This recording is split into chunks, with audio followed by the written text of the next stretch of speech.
This is the plaintiff, Tracy Thompson. She says she and the defendant are former friends, and the woman owes her money she laid out for a music festival ticket, and she won't pay up.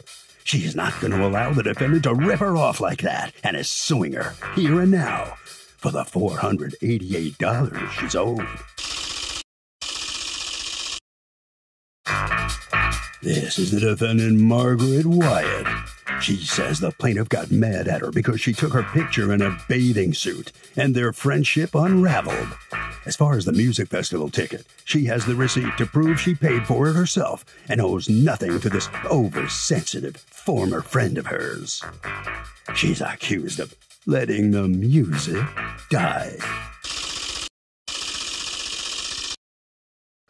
All parties, please raise your right hand. The People's Court is now in session. The Honorable Judge Marilyn Leon presiding. Litigants have been sworn, Your Honor. Thank you, Douglas. You're welcome. All right, Ms. Thompson, you're suing your former friend, Ms. Wyatt, for $488. You say she owes you and she won't pay. So why don't you tell me what happened? Hi, good morning. First, I just want to say that me and Margaret were really good friends, because we're both grandmas and stuff. We had a lot in common with our past and whatnot. And she was goofy like me. So that's how we connected and whatnot. Anyway, after the pandemic, after being locked down and whatnot, I found two events that were going on, Dave Chappelle in Vegas and the Newport Beach Jazz Festival. So it was, I called her, Margaret and Yvonne. I go, hey, you guys, let's do this. This is old lady stuff. It will be safe. Wait, and Dave Chappelle's old lady stuff? Well, I meant safe. It's not a rocket. Our bones won't get broke there. Okay. We're going to have a good time or whatnot. So once I told everybody what it cost, I went ahead and paid for it. Once they said, okay, yeah, that's April. The show is in July. As long as everybody pays before then, we're good. And so everybody agreed to it. So this particular night, I paid for everything except by the time I got to pay for the Jazz Festival tickets, my credit card got a fraud alert. Okay. So I was on the phone with Margaret. She works at night. And I said, oh, my God, my card won't go through. She said, use mine. So I plugged in her credit card, and the tickets came to me, and I gave everybody copies of the tickets. So by July. So the tickets to Jazz Fest were in her name because it was her credit card. And did you ever pay her? So there were 3 tickets purchased. Did you and Yvonne ever reimburse the defendant for the Jazz Fest tickets? Absolutely. So what I did, and because I'm so visual, on your exhibit number 2, what has the breakdown of all the credits and whatnot. So what I did is I paid for everything. And when Margaret paid for the tickets, which was $11.82, that actually gave her a credit of $7.88. Does that make sense? I tried to break it down. Yes, of course. So it all came out in the wash. All right. So then what happens? So I asked her not to take my picture in Vegas because I had gained some weight. I'm not proud of that. But Margaret's more a social bunny. I'm not on social media. And that's fine. That's just who I am. So we're in Vegas. So we get back and she texts me a picture of me laying by the pool. Now, meanwhile, I'm way in the corner. I like the sun, but I'm not really comfortable. So I'm under a tree almost. And you have a picture in your stack. I do, but I'm not going to show it because you seem to. First of all, let me just say you look fabulous, okay? But that's not up to me to decide. You told your friend, I don't want you to take my picture, and she took it. In a blanket statement, I said, don't take pictures, because we went to Palm Springs one time, and she took a picture of me and posted it. And I didn't like my little, my family, we get permission first. Do you like it? Do you like it? Take it over, whatever, right? And she posted it. And so she took that. So we get back and she texts me a picture. She goes, aha, gotcha. And I was so upset because I have grandkids and I don't know if she's going to post it. Right, and I said, but you didn't see her post it. You saw her say, gotcha. No, I didn't see her post it. Right. No. I said, if you post it, I'm going to take legal action against you. Wow, why didn't you call her a jerk and tell? I mean, she's like a friend of yours. Like, if one of my friends did that, I'd be mad at them, but I wouldn't threaten legal. Well, I mean, you can do whatever you want. Never have took the picture.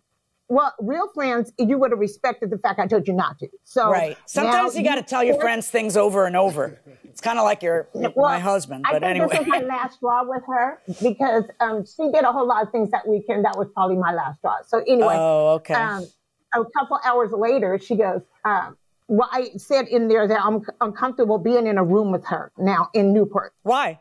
Because if you're doing weird things like that, why are you taking a picture of me? I don't know. So I said, I'm not comfortable. Actually, what you said, which I found a little offensive, is that you thought it was gay to take that picture and you're no longer comfortable. No, not only should you not have said that, but you had such a severe reaction to something that clearly she shouldn't have done. She shouldn't have taken a picture of you and then sent it to you with the word gotcha. But the way she sent it was so clearly just like kind of between friends teasing you. And then I think she was really quite surprised that not only did you get mad, which is totally appropriate, but that you canceled a trip that she was all paid for, that you were taking. No, I didn't cancel the trip. You canceled her being in the room with you. Right. I didn't want her in my room because at this point, I don't trust her. Because there's a lot of things that made me at the last straw with me. And so I know. Well, then let me ask her, Ms. Wyatt, what was the problem between you two? The problem was the picture. And I took the picture of her laying down on a pool chair. She was just sunbathing. And I took the picture. It's my phone. It's my camera. And I took the picture, and 2 days later, I sent it to her and just said, gotcha. I wasn't going to post that on my social media page. Well, let's backtrack a second. So the picture was taken in Vegas, but you sent it to her 2 days later. And the picture was not of her sunbathing. It's pretty much a close-up of her behind because she's laying on her stomach sunbathing. No. It's pretty close. I saw the picture. She's laying on her she's laying on her stomach. And it's not from afar. And it's angled and the word gotcha. So you were teasing her. But did you expect her to get this mad? And why were you teasing her? Had she told you don't take pictures of me on this trip? She may have. She may have said don't take pictures. Well, clearly, if you said gotcha. Yes. And it wasn't all like that. The picture was for her. She was laying there in a So were you surprised when she said, well, now I don't want you staying in my room. I'll give you your money back and all that other stuff? Yes, I was. Let me ask you, maybe it's just me and I'm a renegade, but did anybody pick up the phone and talk to each other? No, we did some text messaging. Oh, that always goes so well, right? Yeah, let's talk about the text messaging. Because the last thing you need is a personal touch when someone's feelings are hurt or they're upset or they're hurting your feelings and upsetting you. That wouldn't do. All right, let's see. If you share my pictures after I asked you not to, you'll force me to take legal action against you. Delete all pictures of me. That's not okay. That's kind of gay for a woman to take a picture of another woman's blank. Sorry, I'm not gay. I'm going to give you back your money for the Jazz Festival. I mean, it just seems like a real overreaction on your part. I'm going to give you back your money for the Jazz Festival in October hotel costs. I'm not comfortable being in the room with you. You understand. And her response, blank, you ain't all that. And she says, I want my Jazz Festival tickets. You can send my half for the room later. It would be appreciated. All right, so what happens, Miss Thompson, when you get to the Jazz Festival in October? Okay, so when we got to the Jazz Festival in October, the lady goes, oh, it looks like your other two friends are already here. And I knew Yvonne wasn't here. She was on her way. And I said, let me just call just in case I'm wrong, which I'm never wrong, but I'm just kidding. So I called her. She goes, I told you I'm on my way. I said, okay. And so I go, this didn't make sense. I was just like, I didn't know what to do. What'd you do, Miss Wyatt? When you got to the festival, did you take 2 tickets instead of 1? I actually took all 3 tickets. They belonged to me. Why would they belong to you? Because I purchased them with my credit card. Right, but hold on one second. Did you ever, Ms. Thompson, return the cost of the hotel? Yes. Okay, so now what we need to do is this. Ms. Wyatt, how much money did you ever pay Ms. Thompson from the moment this trip was planned until the moment the trip happened? I paid the monies for half of my stay for the hotel room. How much did you pay? $677. Okay. Is it true that you received $677 from her for the hotel room? It wasn't broke down like that. I guess I'm a little confused. So the breakdown is from Dave Chappelle all the way down. Guys, okay. I got to figure out who paid for those tickets. If you got credit for something else for that, Ms. Wyatt, then no, you don't own all 3 tickets. So she's saying she gave you credit for the other 2 tickets in another bill for another trip. Is that true or not true, Ms. Wyatt? She refunded me the $677 for the half of the room for the Hyatt Hotel. Okay. Did you ever get paid in any way, shape, or form for the other 2 tickets that you fronted the money for by using your credit card? Did you get paid by a credit on a Vegas trip or any other way? No. Okay. Are you saying that you reimbursed her for the comedy show of Dave Chappelle in Vegas? And okay, now I need you to show me proof that you paid it with cash or money as opposed to with the credit from the tickets. I paid Tracy cash for that. Because for Vegas, friends, now you're going to have to prove her. that you paid her cash. You're going to have to prove that because I can see that just like you fronted the jazz tickets for the jazz festival, she fronted, because it's on her bill, the hotel and the Chappelle show. So if you paid her for that and you reimbursed her, I don't know why you would, because at the time she owed you money for the jazz festival. Your Honor, I paid her in increments because I didn't have it all at the same time. Okay, so can you show me any proof that you paid her in increments? No, because I paid her in cash. Well, the cash shouldn't leave this hand without a receipt coming into this hand. But is there a text or anything showing, I'll send you the money? Because what I don't get is why you would be paying her when you had already spent the money on the jazz tickets. I can't see you paying in increments when that's where the wash is. You understand what I'm saying? Yes. In other words, are you saying, Judge, that I got hustled? No, well, possibly. If you could prove that you actually paid for it, you did get hustled. But if you're telling me in May I owe her money that she spent in April, so I buy all the jazz tickets, and then on top of that, I give her money, then you're not on top of things, because I can't imagine you did do that. And I'm going to need to see some proof of that. If you want credit for that, I'm going to need to see some proof of that. Yes, ma'am. I don't have any proof of that. Right. Because I paid her cash. All right. So what happens, Ms. Thompson, is that you go to the festival and you pick up, there's 1 ticket left. And Ms. Wyatt, according to you, you had picked up 3 tickets or 2 tickets? I had picked up all 3 tickets. And then what did you do with them? I actually sold one because I didn't want to be stuck with a $1,000, over $1,000 fee on my credit card. So you sold 1 ticket, and then you went with someone else and used 2 tickets. But her premise is you didn't own that other ticket that you used. That had come to you already. You had been paid for that by way of credit on the Vegas trip. And your answer to that is, no, I paid cash, but I can't prove that. That's correct. Okay. Yes. Now, Ms. Thompson, when you get to the festival and you realize what has happened, what do? Well, it was sold out. And so the lady at the ticket table said that there's people that had a positive COVID who couldn't go. There was a way for them, instead of losing their money, to put it on this platform. So the lady was helping me in the lobby, and that's when I saw Ruthie walk by, and she was like, and that's when I found out what happened. What did Ruthie tell you?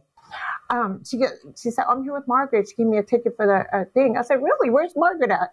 Let's go have a conversation. So I went out there and we had a heated conversation. Oh, tell me how that went. I want to hear all about that.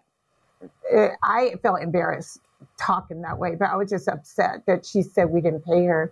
And it was so clear that everything was paid by July. Like, this was new to me. I was like, what are you talking about? Because I even showed her and Yvonne this, and they were okay. Because that's how I break it down for us to understand it. One time she gave me a cashier check. One time she gave me cash, but I noted all that. I made notes of all her money she paid me, every penny. Like, well, what did she pay you? Friends. She got credit for $788. The total was $1,591. All right. So listen to my question carefully. Does the $1,591 encompass the hotel charge in Newport Beach as well as all of Vegas? Yes. Okay. So you returned then $677 to her. Yes. Correct? Yes, correct. And she had spent $788 were the 2 tickets. Is that correct? Yeah, I have her having a credit of $788. Okay, let's go through this slowly. All right. There are a bunch of expenses for the 2 trips. There's $677.15 for the hotel in Newport, right? Yes. Okay. Then there's $226 for the Chappelle tickets. Yes. Then there's $528 for the MGM Grand in Vegas. And there's $160 for the flight to Vegas. Yes. Okay. The defendant's debt would be $1,591.15. Right? Ms. Wyatt, that sounds right. Okay. Now, the 2 tickets that you bought, Ms. Wyatt, for them on your credit card total $788, right? They were $394 a piece. Right. 2 times $394 is $788. So if things are fair, you're getting paid for those 2 tickets, right? $788. That leaves a total, if everything had gone right and you had gone on your trip and everything else, that leaves a total of $802.15, of which she has already admitted that you've paid $780, right? Which leaves 23 something. So basically, when she says, I paid for everything, there's a reason you say that. You did. Because all the cash you paid was all the cash you were supposed to pay. Because she gave you $788 credit for the tickets to Jazz Fest. So you did pay everything. You didn't pay $1,591. You paid $780. And that qualified as everything once you also got the credit for the tickets, which means that they're her tickets. So where are we? We are in Newport at Jazz Fest. And there are 2 tickets that belong to Yvonne and Tracy, and you have mistakenly taken them and left Tracy in a position where she had to pay $488 in order to go to a festival so she could stand, right? Because you didn't get seats, which is what you had paid for. This is just so you could stand. She is right, and you are wrong, Ms. Wyatt, and I'm finding in favor of Ms. Thompson in the amount of the $488 because they had, in fact, she and Yvonne had, in fact, given you credit already for the tickets that you had put on your credit card. So you're double dipping. It is you who's double dipping. Verdict for Ms. Thompson. Okay, well, do you see how confusing that was? So the judge, forced to perform duties like an accountant, has determined that Ms. Thompson is due, the plaintiff is due $488 from the defendant. Ms. Wyatt, how do you feel about it now? What are you thinking?